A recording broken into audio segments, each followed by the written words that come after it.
வணக்கம் நண்பர்களே. இன்னைக்கு நம்ம என்ன டாபிக் பார்க்க போறோம்னு பார்த்தீங்கன்னா, மனிதவள மேம்பாட்டு குறியீடு HTA அப்படின்னு சொல்லுவோமா, ஹியூமன் டெவலப்மெண்ட் இண்டெக்ஸ். அந்த டாபிக் தான் பார்க்க போறோம். இந்த டாபிக் என்ன சொல்லலாம், ரொம்ப முக்கியமான டாபிக். ஒரு நாடு வளர்ச்சி அடைஞ்ச நாடா, பொருளாதாரத்தில் முன்னேறிய நாடா அப்படின்னு சொல்லி எதை வச்சு செக் பண்ணாங்க அப்படின்னாட்டா ஜிடிபி அப்படின்னு சொல்லுவாங்க. சரிங்களா, கிராஸ் டொமஸ்டிக் ப்ராடக்ட் அப்படின்னு சொல்லி சொல்லுவாங்க. அதை வச்சு தான் ஒரு நாடு முன்னேறிய நாடா, இல்லை வறுமை கோட்டில் இருக்காங்களா, இல்லை மேல மட்டத்துக்கு போயிட்டாங்களா அப்படின்னு சொல்லி என்ன சொன்னாங்க, ஜிடிபி வச்சு தான் முடிவு பண்ணுவாங்க. தற்போது ஜிடிபி பொருளாதாரத்தில் இந்தியா எத்தனாவது இடம் உள்ளது அப்படின்னு கேட்டீங்கன்னா, ஸ்டார்டிங்ல 7 இருந்தாங்க, தற்போது 5வது பிளேஸ்ல இருக்காங்க. சரிங்களா, அப்போ ஒரு நாடு முன்னேறிய நாடா இந்தியாவுக்கு செக் பண்ணி பார்க்கறதுக்கு ஜிடிபி வச்சு செக் பண்றாங்க. ஆனா அந்த நாட்டில் உள்ள மக்கள் முன்னேறிக்காங்க இல்லையா அப்படின்னு சொல்லி செக் பண்ணி பார்க்கறதுன்னா மனிதவள மேம்பாட்டு குறியீடு அப்படிங்கிற ஒரு குறியீடை வந்து உருவாக்கியிருக்காங்க. அப்போ இன்னைக்கு பார்க்க போற டாபிக் என்னன்னா, மனிதவள மேம்பாட்டு துறை HTI ஹியூமன் டெவலப்மெண்ட் இண்டெக்ஸ் அப்படிங்கிற டாபிக் தான் பார்க்க போறோம். சரிங்களா, சரி வாங்க கிளாஸ்க்குள்ள போலாம். HTI அப்படிமா, HTI ஹியூமன் டெவலப்மெண்ட் இண்டெக்ஸ் அப்படிம்பாங்க. இந்த ஹியூமன் டெவலப்மெண்ட் இண்டெக்ஸ் என்ன அப்படின்னா, ஒரு மனித வளம், ஒரு நாட்டில் இருக்கிற மனித வளம் முன்னேறி இருக்கா, எத்தனை சதவீதம் முன்னேறிக்காங்க. மனித வளம் முன்னேறினா தான் நாடு முன்னேறும். அப்போ பொருளாதாரம் மட்டும் முன்னேறினா போதாது, நாட்டில் உள்ள மனிதர்களும் என்ன சொன்னாங்க, மனித வளம் மேம்பாடும் முக்கியத்துவம் கொடுக்கணும் அப்படிங்கிறதுக்காண்டி கொண்டு வரப்பட்ட ஒரு அமைப்பு தான் என்னது, HTI ரிப்போர்ட், மனித வள மேம்பாட்டு குறியீடு அப்படின்னு சொல்றாங்க. சரிங்களா, அப்ப இந்த மனித வள மேம்பாட்டு குறியீடை உருவாக்கியது யாரு அப்படின்னாட்டா 1990 என்ன பண்றாங்க அப்படின்னாட்டா பாகிஸ்தானை சேர்ந்த மஹபூப் உல் ஹசன் அப்படிம்பாங்க. மஹபூப் உல் ஹசன் இவரும் இந்தியாவை சேர்ந்த அமர்த்தியா சென் குமார் அப்படிம்பாங்க. அமர்த்தியா சென் குமார் இவங்க 2 பேரும் என்ன பண்ணிருக்காங்க அப்படின்னா இந்த HTI ரிப்போர்ட் அப்படிங்கிற ஒரு ரிப்போர்ட்டை ரெடி பண்ணியிருக்காங்க. பாகிஸ்தானை சேர்ந்த மஹபூப் உல் ஹசன், அதே மாதிரி இந்தியாவை சேர்ந்த அமர்த்தியா சென் குமார் அப்படிம்பாங்க. இவங்க 2 பேரும் சேர்ந்தா இந்த HTI ரிப்போர்ட்டை ரெடி பண்ணிருக்காங்க. இதனால இந்தியாவை சேர்ந்த அமர்த்தியா சென் குமாருக்கு என்ன பண்ணாங்க, இந்தியாவை நோபல் பரிசு கொடுப்பாங்க. 1998 தான் இவருக்கு நோபல் பரிசு கொடுப்பாங்க. எதுக்காண்டி அப்படின்னா இதை உருவாக்கியதுக்கு முக்கிய காரணமா இருந்திருக்காரு. அதனால என்ன சொல்றாங்க, அமர்த்தியா சென் குமாருக்கு 1998 நோபல் பரிசே கொடுக்காங்க. சரிங்களா, சரி ஓகே. இவங்க HTI உருவாக்கிட்டாங்க.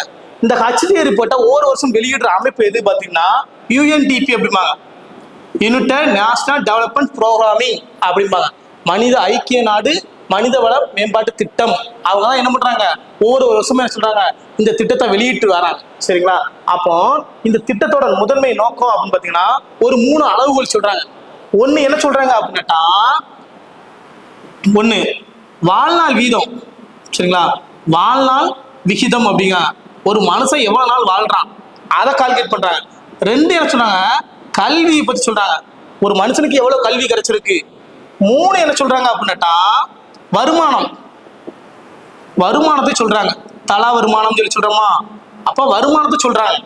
அப்போ HTI-யோட அளவுகோல் எது அப்படின்னாட்டா வாழ்நாள் விகிதம், கல்வி மற்றும் வருமானம். இந்த 3 அடிப்படையில என்ன பண்றாங்க, இதை கால்குலேட் பண்றாங்க அப்படின்னு சொல்றாங்க. இப்ப குரூப் 4ல கேட்ட கொஸ்டின் இந்த கொஸ்டின் கேட்டிருந்தாங்க. சரிங்களா, அப்போ இதோட நோக்கம் என்னன்னா வாழ்நாள் விகிதம், ஒரு மனுஷன் எத்தனை வருஷம் வாழ்றான், அவங்களோட வாழ்க்கை எவ்வளவு, 62 வயசா, அதான் அவங்களோட வாழ்நாள் விகிதம். சராசரியா எவ்வளவு, கல்வி எஜுகேஷன் எவ்வளவு. சரிங்களா, அடுத்து என்னச்சுன்னா வருமானம், அப்ப தலா வருமானம் எவ்வளவு, ஒரு மனுஷனோட தனிநபர் வருமானம் எவ்வளவு. அந்த 3ஐயும் வச்சுதான் என்ன பண்றாங்க, HTI ரிப்போர்ட் வெளியிடுறாங்க. அந்த வெளியிடுற அமைப்பு எது அப்படின்னா UNDP அப்படிம்பாங்க, யுனைடெட் நேஷனல் டெவலப்மெண்ட் ப்ரோக்ராமிங். அவங்க தான் இந்த அமைப்பை வெளியிடுறாங்க. சரிங்களா, சரி ஓகே. இவங்க வெளியிடும் போது 2015 இந்தியாவோட ரேட்டிங் எவ்வளோ 0.624 அப்படிம்பாங்க.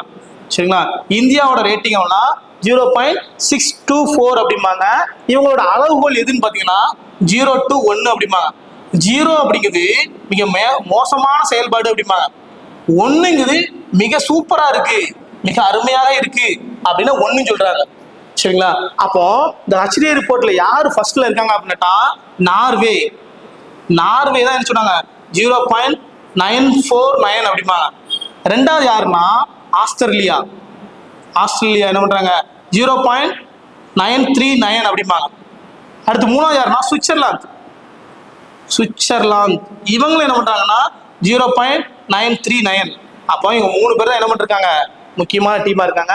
நார்வே 0.949, ஆஸ்திரேலியா 0.939, சுவிட்சர்லாந்து 0.939 அப்படிங்கிறது தான் இவங்களோட ரேட்டிங்ஸா இருக்குது.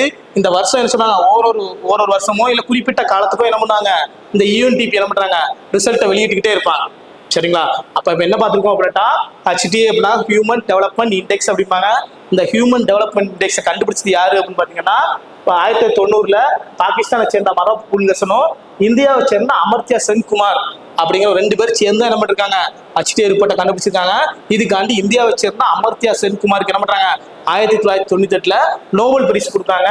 இவங்க கொண்டு வர்ற திட்டத்தை எந்த அளவுகள் படி இப்ப செயல்படுத்துறாங்க அப்படின்னா, வாழ்க்கை விகிதம், ஒரு மனுஷன் எவ்வளவு நாள் வாழ்றான் அதை வச்சு, 2வது கல்வி எஜுகேஷனை வச்சு, 3வது வருமானம் தல வருமானத்தை வச்சு, இந்த 3 அளவுகளை வச்சுக்கிட்டு என்ன பண்றாங்க, இந்த திட்டத்தை வெளியிடுறாங்க. இந்த HTA ரிப்போர்ட்டை வெளியிடுற அமைப்போட பேர் என்னன்னா UNDP, United national development programming அப்படின்னு சொல்றாங்க. ஒரு குறிப்பிட்ட கால இடைவெளியில வெளியிட்டு வராங்க. 2015 என்ன பண்ணிருக்காங்க அப்படின்னா, இந்தியாவோட தர குறியீடு எவ்வளவுன்னா 0.624 அப்படிம்பாங்க. சரிங்களா? அப்போ இந்த ஃபர்ஸ்ட் இடத்துல யார் இருப்பாங்கன்னு பாத்தீங்கன்னா, நார்வே தான் இருக்காங்க, 0.949, ஆஸ்திரேலியா 0.939, சுவிட்சர்லாந்து 0.939 அப்படிம்பாங்க. அப்ப 0ங்கிறது என்னதுன்னா மிக மோசமான செயல்பாடு அப்படிம்பாங்க, 1ங்கிறது மிக சிறப்பா இருக்கு அப்படின்னு சொல்றாங்க. இப்போ HTA ரிப்போர்ட் ரொம்ப முக்கியமானது. ஏன்னா இந்தியாவை சேர்ந்த ஒருத்தர் கண்டுபிடிச்சிருக்கனால அந்த கொஸ்டின்ஸ் அடிக்கடி கேட்டுக்கிட்டே இருப்பாங்க. சரிங்களா? அப்ப நல்லா படிச்சு வச்சுக்கோங்க. சரி, பார்க்கலாம் அடுத்த கிளாஸ்.